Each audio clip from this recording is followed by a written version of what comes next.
All right, let me get situated here because the cat is in this place where I would usually go to talk.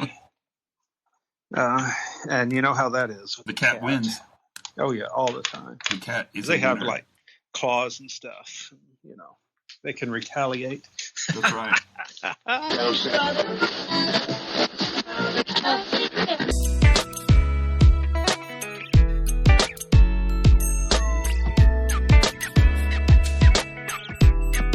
Hey, everybody. Todd Conklin, Pre-Accident Investigation Podcast.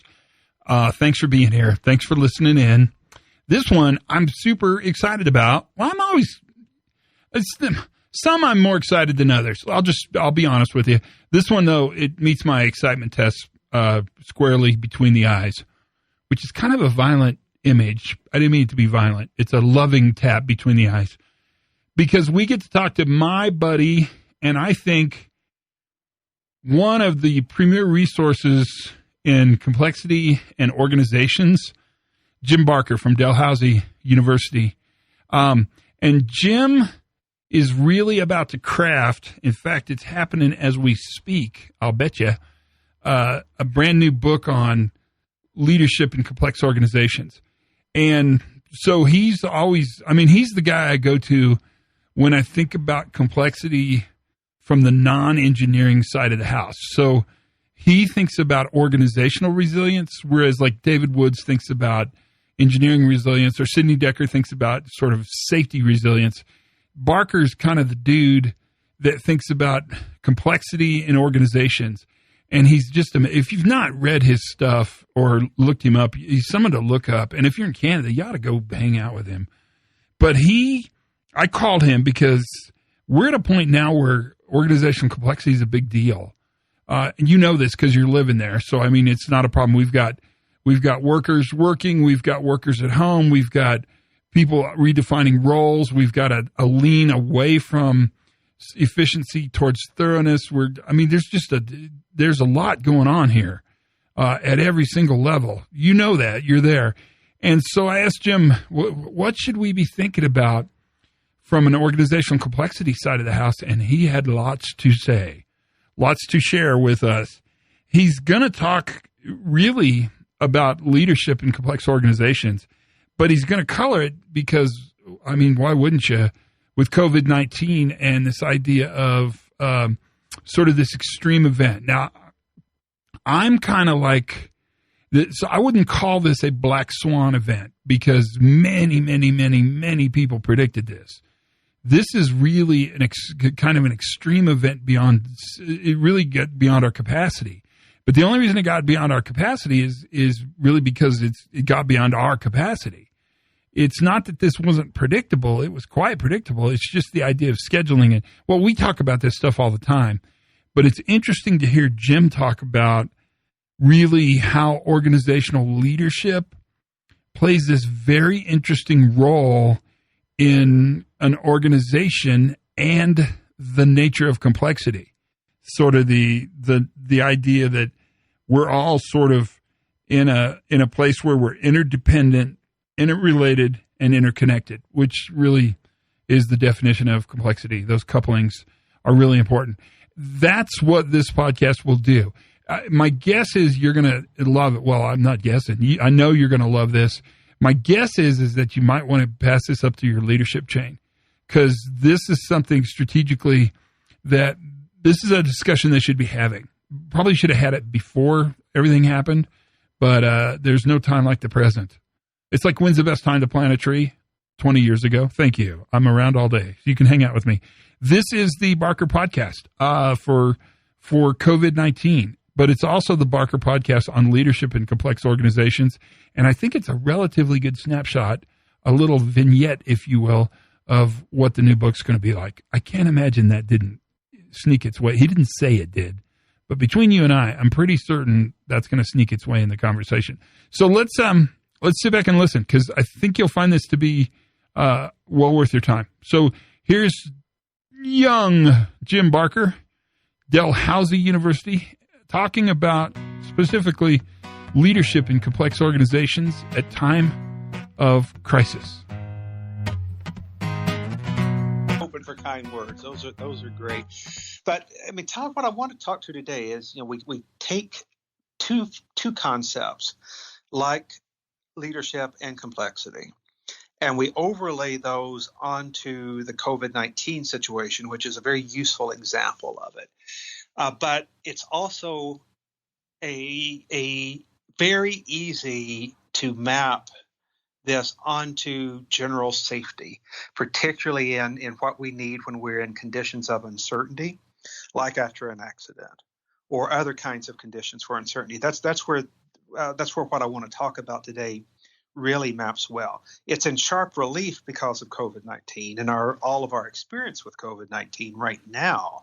But it isn't just about dealing with pandemics. It's about dealing with any kinds of high incidence of uncertainty, like any type of crisis situation that an organization is going through. And for us, those situations are usually brought on by an accident of some kind. But we have to start, and this is where complexity pushes us to think it through. We have to start with, what do people need to hear? And what they need to hear will also be what they want to hear. But it's better, I ask the question, or I think it's better to ask the question of, what do they need to hear? And what they need to hear in this situation is anything that helps them to make sense. In complex situations, and again, let's think about safety, and we think about all the different types of safety issues that all of us working with particularly the high-risk organizations deal with. In those organizations, we have to make good sense of the present moment. What's happening in the present moment? If we have to make good sense of that, or else we'll trigger some type of latent condition, that's ambient in our high-risk situation, and something bad will happen. So we're under a lot of stress to make really good sense about what's happening in the present. And we have to make sense about the risk that are there in the present. And that's what organizational complexity teaches us to do. It teaches us that the main thing that we are all trying to do is make good sense of ambient risk, whether that's ambient risk to human health, like we deal with oftentimes in high-risk organizations, or human safety and hurt to humans, or it's risk to the value that an organization is trying to create. That risk is always there, and an organization, again, complexity pushes us to look to that and to try to understand how it is that we are making sense of ambient risk. So what COVID-19 does is that brings that all into, again, sharp relief for us. We can readily see how in a COVID-19 pandemic, how we are all interdependent, interrelated, and interconnected, the three hallmarks of any complex organization. Those three types of interdependencies: interdependent, interrelated, interconnected. And we see that all the time with how COVID-19 is playing out, just in the various charts that we can see every day that are tracking the illness around the world. But for human beings, what happens with human beings is, besides interdependence, interconnectedness, and interrelatedness, we also have infinite potentialities, because we as human beings are very complex entities. And so anytime we get together, what comes out of that interaction can be, or is, really a set of infinite possibilities. That's why making good sense of ambient risk is so important, because when we make good sense of ambient risk, we narrow the range of those potentialities, which helps us to act in safer, resilient, generally all around better ways. So an example, we'll take the example out of COVID-19. Should we wear masks or not? And particularly in one thing that if we start to loosen up elements and let people go back to work, should we wear masks? Well, we have medical guidance about the relative risk of wearing a mask or not, and so we have to make really good sense of that. Is it useful for us, given what we know about the risk involved and the mitigation capability of masks? Should we wear them? So that's an ambient risk and an ambient set of sense making that we're all trying to make, even today and right as we work today.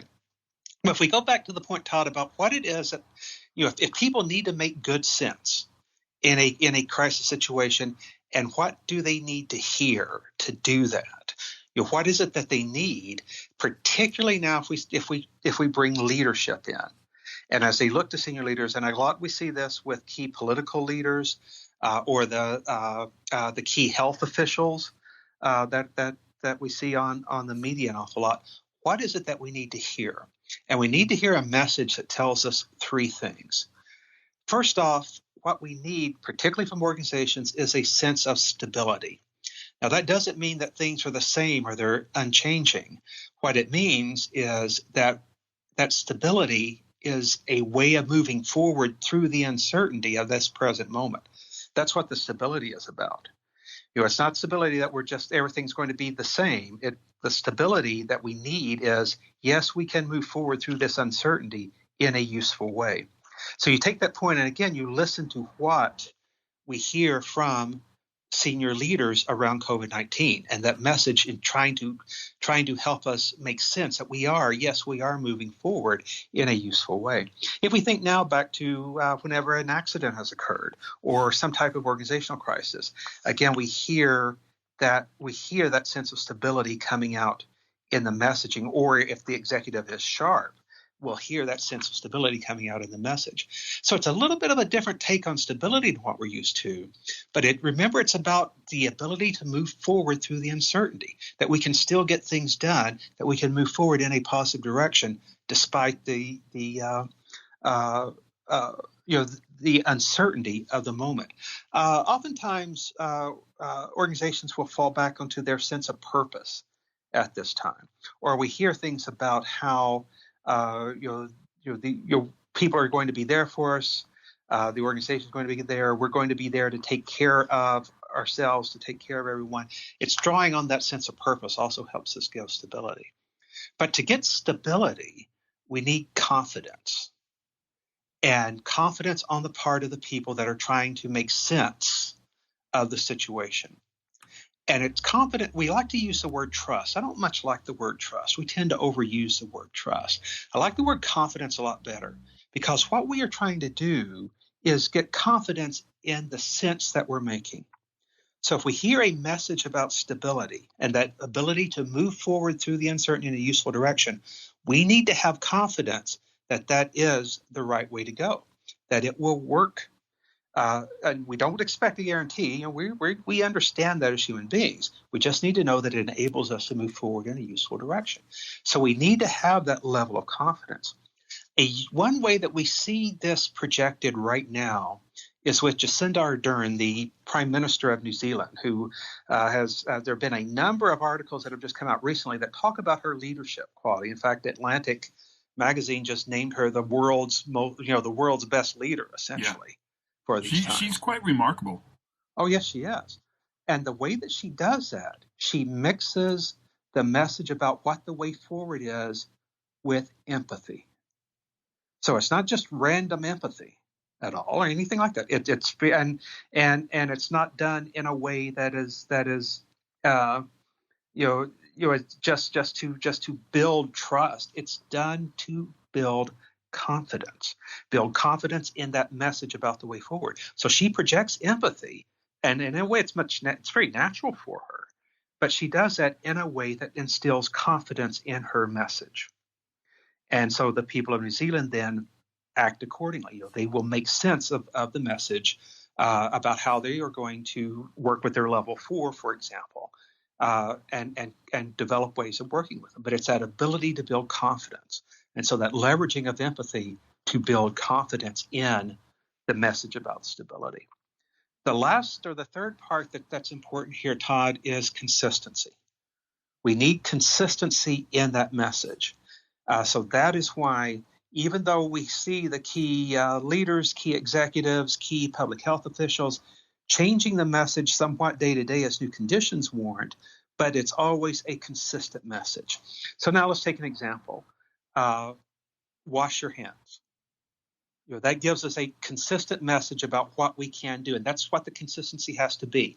It has to be about what we can do right now in this uncertainty.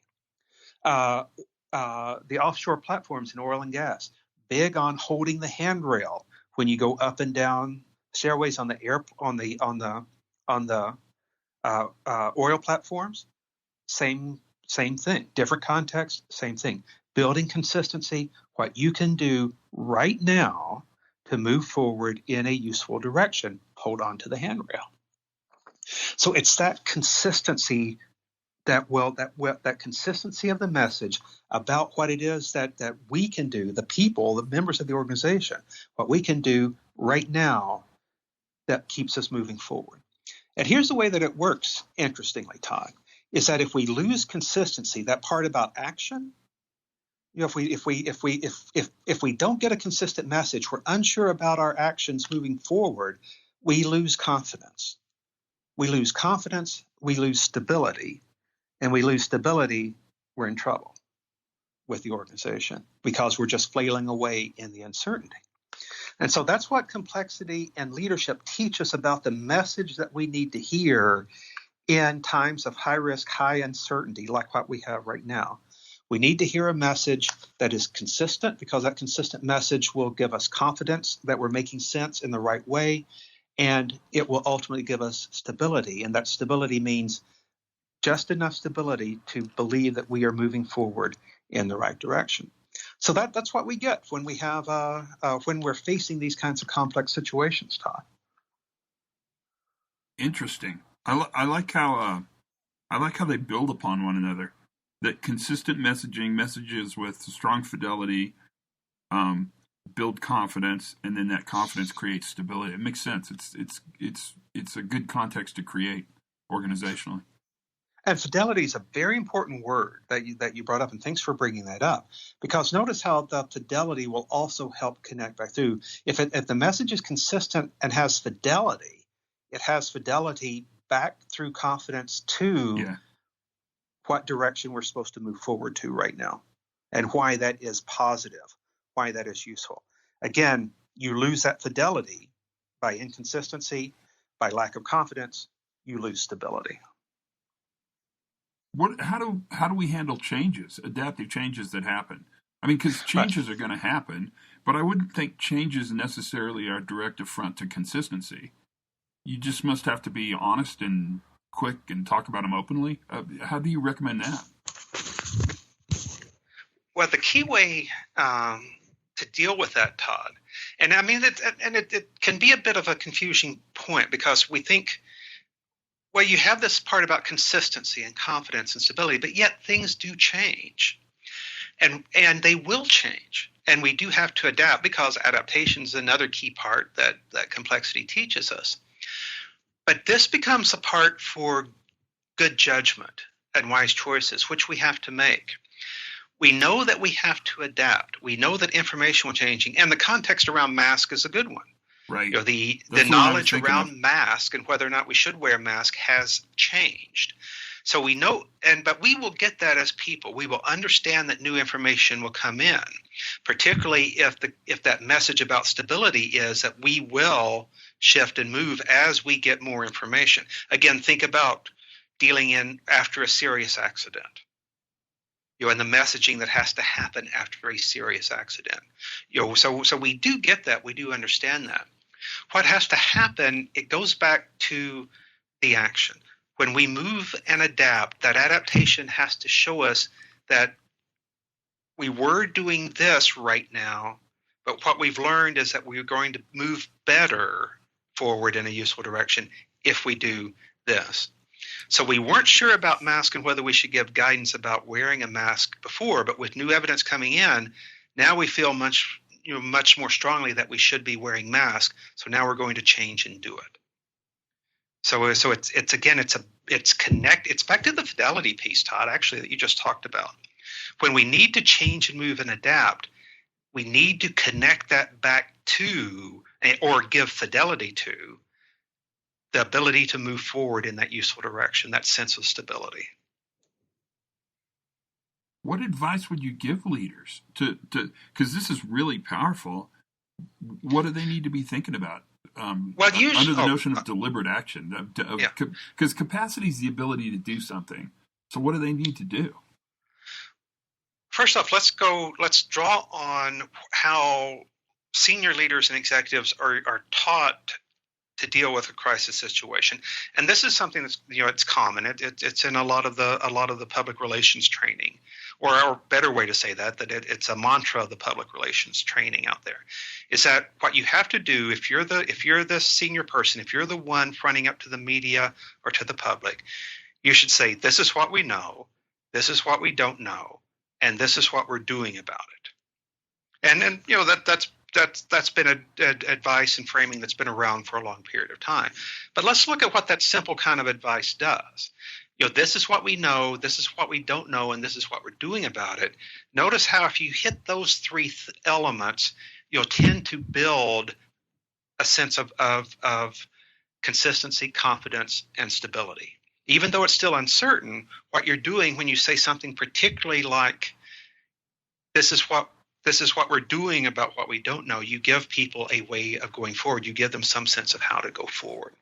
So if you're the executive, to build on that for a moment, if you're the executive, if you're the person fronting up to the media or fronting up to a union or fronting up to stakeholders or just fronting up to the public, let's go back to the messaging. What do they want to hear or need to hear? And of course, what they need to hear will be what they want to hear. What they need to hear is that message first about stability, that we are trying to move forward in a useful direction in these certain times, and this is how we're doing it. So with that, if you can hit, again, with that message about stability, about hitting that point about here, this is how we're moving forward in a positive direction, that can build confidence, especially if that message is communicated with a degree of empathy, like we were talking about with Jacinda Ardern from New Zealand. If we build confidence, then the message has to be consistent. So for the senior leaders, it's remembering those three things. You have a consistent message about what we are doing right now and what the people in the organization also can do right now to move forward. That message can build that consistency will build confidence, and confidence builds stability. To keep those three elements of what people need to hear in mind. So layer in the notion of complexity on top of all this. Yes.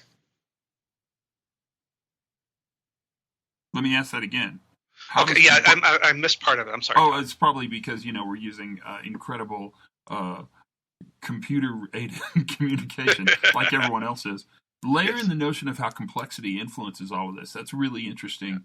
That then there's this layer of complexity. And I don't mean complexity in the trite way you say there's a layer of complexity, but these are people operating in complex systems and complex organizations in hugely complex contexts right now. And so the targets strike me as moving all the time. The targets are moving all the time, but on one level, it's overwhelming because there's so much happening, so much moving. But on another level, we as human beings, we're actually used to that. We are very complex people. We live very complex lives, all of us, and we're used to dealing with complex situations. One of the best examples is driving a car. Driving a car is one of the most complex activities we can do as a human being, just because of all the inputs, all the things that are happening right in front of us every moment as we're driving. So even though we feel on some levels that it's all overwhelming, on another level, we are actually used to dealing with it. So what we have to do is speak to the elements that help us at that level of familiarity we all have in dealing with complexity. So what do we need? We need the ability to make good sense of ambient risk. That's what we look to that's what we look to our senior leaders to help us do, to facilitate for us. We look for our senior leaders to help us make good sense of ambient risk. And that's what complexity teaches. How do we navigate our way through complexity? How do we find that useful way of moving forward? It's all about making good sense of ambient risk, and that becomes a key, especially executive leadership responsibility to do that. If you can do that really well as an executive, it will help chain out across everybody else because you get that consistency, the confidence, and in particular, that sense of stability. Todd, I know that seems rather simplistic, But there, and we are very adaptable. We are very creative people. To be able to move forward together effectively, in many situations, we don't need that much, really, because we are so used to working with complexity. We just need to know that what we're doing is moving in the right direction, and we need to have confidence in it. We need the consistency, and then generally we can do that. So it doesn't mean that it's easy by any means at all, but we can move. We can generate movement in the right direction, and we also get and understand that we do adapt as we do that. If we can keep the fidelity, as you said, before, then that gives us that ability to keep moving forward. So that's interesting and somewhat heartwarming that we're used to being in complex systems. Driving is, the example. The one I think about all the time is walking through an airport, although that would be much better now. But you can walk through a busy airport and not bump into somebody. Complex systems. We're used to that. It just seems strangely amplified by the seriousness or the consequence or the impact, the global impact of what's happening. But it's the same tools we use to navigate complexity in our organizations. They're just amplified. They're highlighted in order to reflect the current conditions that we're in now. That I think is encouraging. The ability to tell people they have these skill sets, use them. Is that a fair assumption? It's a very fair assumption. The biggest problem academically with complexity is that we do not have a language or a mechanism for teaching ourselves how good we are in dealing with complexity. It doesn't. We don't have it. We have languages about psychology, language about economics, and so forth. We don't have a language of complexity that we can draw on to teach us how it is that we're so good at navigating it. So we don't know that we're good at navigating it. That's really an amazing point, because I think about what I do, and I watch workers grab success out of the jaws of failure, and they do it all the time. Hospitals, of course, because we can. Are creating success in the midst of failure. And we do it because we can. That's what we do. Yeah. We do that all the time. We work with it all the time. Again, it's a key thing, though, to remember about complexity, because complexity does not promise us a happy ending. Complexity promises us that we can do everything right and still lose. That's the hard thing for us to grasp with complexity, because things change so fast, things can move so fast. That's back to why we need to adapt and know that we have to adapt. But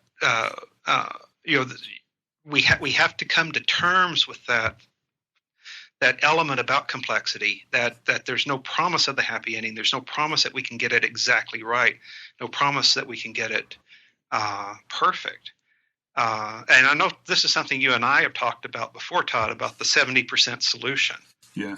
That really the best thing that you can do is get to 70%, just because it's complex and it's moving. That's a tough one for us to deal with, especially for those of us that are working in organizations where human life is on the line. That's a very, very hard place for us to be and to come to terms with. And so that's why we tend to avoid that lesson about complexity a good bit.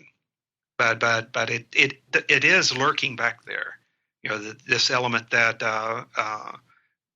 that things are in flux, they are moving. So what we really have to do, and what I try to do in the classroom, is I try to get particularly the executives that I deal with, I try to get them to embrace that notion of movement.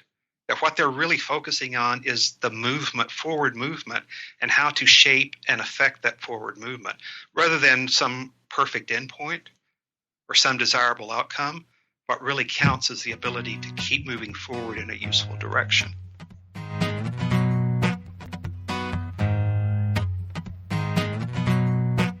So what'd you think? I told you.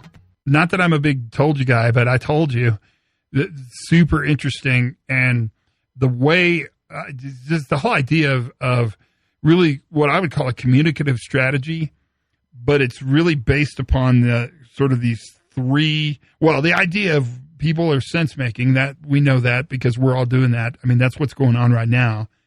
And we need to think, what do we need people to hear, right? And then think about those three categories, the idea of stability, the idea of confidence, which I talk about all the time as well, and then the idea of consistency. It's their key components. Thanks for listening. Tell your friends, join us anytime. You know you're welcome. It's just a little community of thought we get together. We've been doing it a long time. We're like old friends now. Until then, learn something new every single day. You did today. Shut up. You did. Have as much fun as you possibly can. Be kind to each other, will you? And for goodness sakes, be safe.